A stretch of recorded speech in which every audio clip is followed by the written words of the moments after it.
In 1983, a team of deeply pious scientists conducted a radical experiment in an undisclosed facility.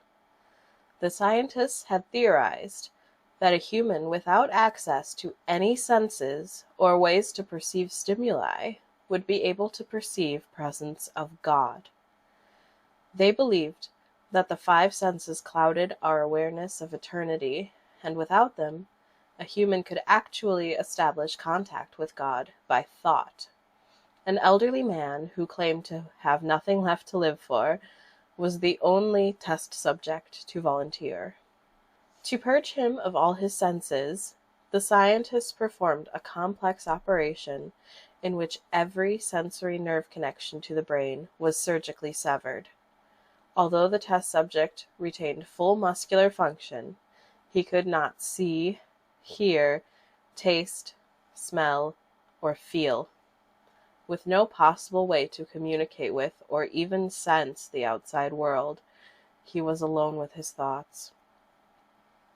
Scientists monitored him as he spoke aloud about his state of mind in jumbled, slurred sentences that he couldn't even hear. After 4 days, the man claimed to be hearing hushed, unintelligible voices in his head. Assuming it was an onset of psychosis, the scientists paid little attention to the man's concerns. 2 days later, the man cried that he could hear his dead wife speaking with him, and even more, he could communicate back. The scientists were intrigued, but were not convinced until the subject started naming dead relatives of the scientists. He repeated personal information to the scientists that only their dead spouses and parents would have known.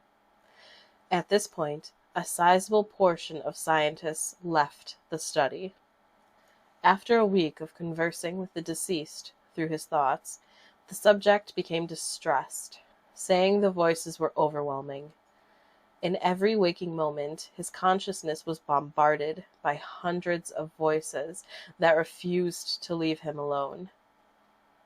He frequently threw himself against the wall, trying to elicit a pain response. He begged the scientists for sedatives so he could escape the voices by sleeping. This tactic worked for 3 days, until he started having severe night terrors. The subject repeatedly said that he could see and hear the deceased in his dreams. Only a day later, the subject began to scream and claw at his non-functional eyes, hoping to sense something in the physical world. The hysterical subject now said the voices of the dead were deafening and hostile, speaking of hell and the end of the world. At one point, he yelled, "No heaven, no forgiveness," for 5 hours straight.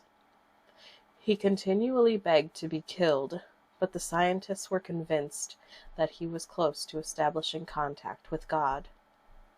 After another day, the subject could no longer form coherent sentences.